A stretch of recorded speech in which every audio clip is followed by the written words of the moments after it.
বাড়ি বিক্রি করে ফুটানি, এআইএফএফ স্মার্ট কাহিনী। বাড়ি বিক্রি করে ফুটানি, এআইএফএফ স্মার্ট কাহিনী। একটু এআইএফএফকে নিয়ে অবশ্যই আলোচনা করব, তাই একটু স্মার্টনেস নিয়ে একটু আলোচনা করব। অবশ্যই ফুটানি। তো গতকাল রাত্রে শুতে যাওয়ার আগে ওই গোয়ায় যে এক এফএসটিএল নিবেদিত প্রাণ এক সাংবাদিক আছে, সার্কাস, তার একটা আর্টিকেল পড়ছিলাম, টাইমসে প্রকাশিত করেছে।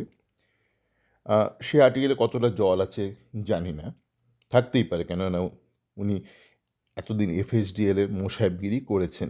বেসিক্যালি এফএসডিএল ভারতের বিভিন্ন প্রান্তে, মূলত যেখানে যেখানে ফুটবল কেন্দ্র রয়েছে, সেখানে কিছু লোককে পুষে রেখেছিল, পোষা ময়না। এফএসডিএল এর কিচিরমিচির করত, মাঝে মধ্যে তাদের মুম্বাইতে ডেকে পাঠাতো। তো সেই আর্টিকেলটা আমি শেয়ারও করেছি, আপনার চ্যাট ফোরামে পড়ে নিতে পারেন। সে আর্টিকেলে বলছে যে কোন এক এআইএফএফ এর কর্তা, ছোটো কর্তা না মেজো কর্তা নাকি লেরো কর্তা জানি না, সে নাকি বলেছে তাকে যে আমরা মালিক হতে চাইছি না, মানে দাদা আমি বাঁচতে চাই, বলছে দাদা আমি মালিক হতে চাই না, আমাদের একদম ভাড়ারে পয়সা নেই লিগের মালিকানার দায়িত্ব পালন করতে। এখন দেখুন, আপনি যতই কান্নাকাটি করুন, মালিক আপনাকে হতেই হবে। মানে এটা হচ্ছে এএফসি গাইডলাইন অনুযায়ী। মালিক যদি না হতে চান, বন্ধ করে দিতে হবে এআইএফএফকে, বা একদম খুব সাধারণভাবে আপনাকে জীবনযাপন করতে হবে। মানে ওই এতদিন ফুটানি দেখিয়েছেন আপনি, পরের ধনে পোদ্দারি করেছেন, খবরদারি করেছেন, লাক্সারি একটা জীবনযাপন করেছেন, তো এখন চলে গেছে। মানে একটা সময় ছিল না যখন চিট ফান্ডগুলো ছিল, অনেকে, মানে যেমন নবাবের ইউনাইটেড চিট ফান্ডের টাকায় বেশ রমরম করে চলছিল আই লিগে, দামি দামি প্লেয়ার আনছিল। যেই চিট ফান্ড সরে গেল, চিট ফান্ড থেকে আসা ওই সস্তা টাকা সরে গেল, নবাবের ইউনাইটেড পড়ে গেল। এখন ঘটনা হচ্ছে যে কেন স্মার্ট বলছি, এই জন্য বলা দরকার যে ফুটানির বিষয়টা, আর কেন আমাদের এই দুরবস্থা ভারতীয় ফুটবলের। তো গতকাল নেটফ্লিক্সে একটা সিনেমা দেখলাম, স্মার্ট সালমা বলে, হুমা কুরেশি অভিনীত। হুমা মোটামুটি এক অভিনেত্রী, মানে খুব দারুণ কিছু না, আর মোটামুটি একটা নামিয়ে দেয়। তো সেখানে দেখলাম লখনৌয়ের একটা ঘটনা, হিন্দি সিনেমা, যে স্মার্ট সিটি মনে আছে, যে 100টা স্মার্ট সিটি ভারতে বানাবে, এরকম একটা প্রকল্প ছিল, একটা সময় ছিল। তো সেরকম এক প্রকল্পর জন্য লখনৌ থেকে একটা সরকারি একটা টিম লন্ডনে যায় ট্রেনিং নিতে, কী করে স্মার্ট সিটি বানানো যায়। সেখানে প্রেম টেম এইসব বিষয়ে যাচ্ছি না। তো প্রজেক্টটা দেখে আমার মনে হলো অনেক টাকাই নিয়েছে নিশ্চয়ই একটা বেসরকারি সংস্থা লন্ডনে এই ট্রেনিংটা দিতে। তারপর লখনৌ কী হয়েছে আমরা সকলেই জানি, বা বাকি স্মার্ট সিটি যেগুলো আইডেন্টিফাই করা হয়েছিল। ধরুন আপনি কি, মানে আপনি বিদেশকে দেখে কী টুকতে চাইছেন? ধরুন লন্ডন বা যে কোনো একটা উন্নত শহর, তারা তো একদিনে উন্নত হয়নি, ধাপে ধাপে হয়েছে। একটা সময় ইন্ডাস্ট্রিয়াল রেভলিউশনের আগে ইউরোপ অনেকটা পিছিয়ে ছিল। তখন জীবিকার উদ্দেশ্যে এরা বিভিন্ন দেশে পাড়ি দেয়, কেউ আফ্রিকায় যায়, কেউ ইন্ডিয়ায় চলে আসে। তখনকার দিনে ভাবুন কত কষ্ট তারা করেছে। ধাপে ধাপে একটা শহরকে তারা উন্নত করেছে। আপনারা দেখবেন বিভিন্ন ইউটিউবার তারা ভারতে আসে, আমি তাদের ফলো করি, মানে দেখি, হ্যাঁ, তারা কলকাতায় ঘুরছে, দিল্লি মুম্বাইতে ঘুরছে। তারা ঘুরতে ঘুরতে বলে শহরের এই জায়গাটা, মূলত দিল্লির মুম্বাইয়ের ক্ষেত্রে বলে শহরের এই জায়গাটা ইউরোপের মতো উন্নত, এই জায়গাটায় এত বস্তি, এত দারিদ্রতা, মানে চোখে দেখা যায় না।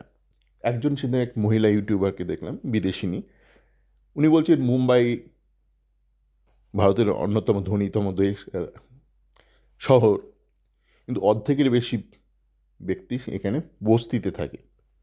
তো যেখানে যে শহরের অর্ধেকের বেশি ব্যক্তি বস্তিতে থাকে, লখনৌয়ে দেখবেন বাড়িঘরগুলো কী অবস্থা মনে হচ্ছে যেন সেই স্টোন এজ, প্রস্তর যুগে আমরা চলে গেছি। সেখানে আপনি কী স্মার্ট সিটি বানাচ্ছেন, কাদের জন্য বানাচ্ছেন? এই মুষ্টিমেয় যারা আইটিতে চাকরি করে, একটা শহরের 2% পপুলেশনের জন্য আপনি একটা স্মার্ট সিটি বানাচ্ছেন? মানে এটা কাদের জন্য? মানে সবাই বাকি 98%-এর জন্য কি স্মার্টনেসটা নয়? তারা দুবেলা খেতেই হয়তো পাচ্ছে না। তো এআইএফএফের ওরকম অবস্থা। তারা কিছু সমর্থক আছে, ঝা চকচকে আমরা দেখতে চাই, ব্রডকাস্টিং দেখতে চাই, এফএসডিএলের পোষ্য জিও ঠিও, মানে ওই নিজেদের ঘরোয়া যেসব কোম্পানি আছে ওদেরকে নিয়ে এসে ঝা চকচকে দেখব। আপনি দেখবেন বাকিটা কী হবে। আপনার আইএসএলের নিচেও তো আরও টায়ার লিগ আছে না, টায়ার 2 মানে আই লিগ 2, বাকি স্টেট লিগ, বাকি ফুটবল, তাদের তো এই মুম্বাইয়ের 50%-এর বেশি বস্তিতে থাকা অবস্থা। আপনার তো এইভাবে তো স্মার্ট হতে পারবেন না আপনি। আপনার তো বেসিকটাকে ঠিক করতে হবে। কি দেশে নাকি অন্যতম, নাকি 1 নম্বর ক্লিন শহর ইন্দোর, দেখলেন তো কি হলো, দূষিত জল, মারা গেল লোকজন। তো আপনাকে কিন্তু এই বেসিকটা ঠিক করতে হবে। তো এফএসডিএল এর যে দাবি, মানে এফএসডিএল এর সাংবাদিকের যে দাবি যে ভাড়ারে পয়সা নেই, সেটা সত্যি সত্যি পয়সা নেই। সেটা তো আমরা বিভিন্ন সূত্র থেকে জানতেই পারছি যে হিসেব দিচ্ছে এআইএফএফের টাকা নেই। তো টাকা যখন নেই, এখন অত ফুটানি কিসে? 20%, 30% রেভিনিউ শেয়ারিং, বেরিয়ে আসুন, বাস্তব সত্যের সাথে সম্মুখীন হন, সামনে এসে দাঁড়ান। হয় বন্ধ করে দিন অল ইন্ডিয়া ফুটবল ফেডারেশন আর ন্যাশনাল লিগ, পুরোপুরি বন্ধ করে দিন, নতুবা আপনার যে সামর্থ্য আছে, স্মার্টনেস ছাড়ুন, আপনার সামর্থ্য অনুযায়ী লিগটা করুন। দরকার হলে আপনি কলকাতাতে করুন। আমি শহরে যাচ্ছি না, এত দুরবস্থা ভারতের ফুটবল ফেডারেশনের, আমি কোন শহর আমি যাচ্ছি না। দরকার হলে খোলা মাঠে করুন টুর্নামেন্ট। দরকার হলে আপনি কলকাতায় করুন, সল্টলেক ভাড়া নেওয়ার এখন সামর্থ্য নেই অল ইন্ডিয়া ফুটবল ফেডারেশনের। সহজ কথা বলে দিচ্ছি, আপনি ইস্টবেঙ্গল মাঠ, মোহনবাগান মাঠ, মহাবাডান মাঠ, ব্যারাকপুর, নহিয়াটি 6টা হয়ে গেল, কল্যাণী 7টা হয়ে গেল, এই 7টা মাঠ নিয়ে টুর্নামেন্ট করে দিন। প্রত্যেক দিন একটা রাউন্ড ম্যাচ রাখুন, বা একদিন অন্তর, যেরকমভাবে করুন। এই সব মাঠে করুন, আপনার সল্ট লেকও আপনার করার দরকার নেই এই বছরটা। বড় ম্যাচ শুধু করতে পারেন, সেখান থেকে যে অর্থ উপায় হবে সেটা কাজে লাগবে। বড় ম্যাচ হাউসফুল হয়ে যাবেই, আর যেই টাকা দিয়ে স্টেডিয়াম ভাড়া নেবেন যথেষ্ট লাভ হবে। বাকি যেসব ক্লাব আছে ওদের ম্যাচ দেখতে কে আসে? কেরালা যতই করুন, এতই তাদের সমর্থন যে তাদের ক্লাব তুলে দেওয়ার অবস্থা, একের পর এক প্লেয়ারকে তারা বেচে দিচ্ছে। পুরনো একটা সিনেমার কথা মনে পড়ে যাচ্ছে, বাংলা সিনেমা, নামটা মনে নেই, সুখেন দাস টাইপের একটা সিনেমা, কে ও পরিচালক ভুলে গেছিলাম। বাবা উত্তম মহন্তি অল্প বয়সে মারা গেছে, 3 সন্তান, ছোট ছোট, মা দেবশ্রী রায়, তার ক্যান্সার ধরা পড়েছে, যে ডাক্তার বলেছে আর বেশি দিন বাঁচবে না, তো একের পর এক বাচ্চাকে দত্তক দিয়ে দিচ্ছে। গোটা হল জুড়ে কান্নাকাটি করছে। ছবিঘরে বোধহয় দেখেছিলাম, বা প্রাচী, শিয়ালদা, মনে নেই, ভুলে গেছি। তো আপনার কিন্তু এখন, আপনাকে এফএসডি এরকম একটা পরিস্থিতিতে এনে ছেড়ে দিয়েছে, ছেড়ে দিয়ে পালিয়ে গেছে, সত্যি কথা পালিয়ে গেছে। এখন ভ্যান তারা মারছে এইসব লালটু ফালটুকে দিয়ে আপনার কাছে মিথ্যে কথা বলছে, আমাদেরকে রাখো, জানে রাখতে পারবে না, বলছে আমাদের রাখো, মানে নিজেদের খুব ভিকটিম একটা ওই দেখাচ্ছে, মানে যে দেখো আমরা কিন্তু থাকতে চেয়েছিলাম, আমাদের থাকতে দিল না। যাবার সময় তঞ্চকতা করছে, যতদিন ছিল মিথ্যে তো কথা তো তা বলেছে, যাবার সময় মিথ্যে কথা বলে যাচ্ছে যে দেখো আমরা থাকতে চেয়েছিলাম, আমাদের থাকতে দিল না। আমরা থাকতে চেয়েছিলাম, আমাদের থাকতে দিল না, কিন্তু জানে যে এআইএফএফ এর হাতে এটা নেই। আপনাদের কাছে একটা ভালো একটা ইমপ্রেশন তৈরি করে যাচ্ছে। আমরা কিন্তু থাকতে চেয়েছিলাম, আমরা থাকাকালীন যে ভারতীয় ফুটবলকে সর্বনাশটা করে দিলাম, সেটা যাতে মানুষ বুঝতে না পারে। আজকে যে ভারতীয় ফুটবল এই পরিস্থিতিতে এসে দাঁড়িয়েছে, তার জন্য দায়ী কে? ওই বিরি প্যাটেল তো আছেই। আপনারা যতই নিষ্কর্ম অপদার্থ কল্যাণের গালমন্দ করুন, ওই বিরি প্যাটেল নাকি বলেছিল কিছুদিন আগে লালটুকে, লালটু কোথায় এলো ভারতীয় ফুটবল, ন্যাকাচো ন্যাকাচো, তুমি জানো না কোথায় এনে দাঁড় করিয়েছ, এফএসডির হাত ধরে। স্মার্ট ব্যাপারে একটা মনে পড়লো, কিছুদিন আগে পঞ্চায়েতের সিরিজটা দেখছিলাম অ্যামাজনে। ওখানে ওরকম দেখছিলাম, মাঝে মধ্যে একটা কেন্দ্র থেকে একটা খবর আসছে, এই আজকে দিনটা গোটা দিন ধরে একটা অ্যান্টাই মদ্যপান মদ্যপান বিরোধী দিবস, একদিনের জন্য টাকা পয়সা এলো, পরদিন থেকে যাক যেই কি সেই, এরকম মানে র্যান্ডাম কিছু প্রকল্প আসছে, তার টাকা আসছে, তার আগেও কিছু নেই পরেও কিছু নেই। স্মার্ট সিটির মতো চলে গেল লন্ডনে। এরকম কত না জানি হয়েছে সত্যিকারের জীবনে। আগেও কিছু নেই, স্মার্টনেস নেই, পরেও কিছু স্মার্টনেস নেই, চূড়ান্ত দারিদ্রতা বস্তির জীবন, মাঝে একটু স্মার্ট প্রজেক্ট হয়ে গেল, প্রেম ঠেম, প্রেমটা একটু সিনেমাটিক, ওই টাকা দেওয়া ফেওয়া হয়ে গেল। তো আপনার এখানে এই ফুটানি, ওপরে গোপালের ছেঁড়া গেঞ্জি আর নিচে কেলভিন ক্লাইনের জাঙ্গিয়া, ভারতের কিছু ছাগল, কিছু সমর্থক লাফাচ্ছে, আমরা ইপিএল হতে চাই। আরে ভাই তোর দেশটা কোথায়, ভারতবর্ষ কোথায়, বস্তিতে ভরা, স্মার্ট সিটি হতে চাই।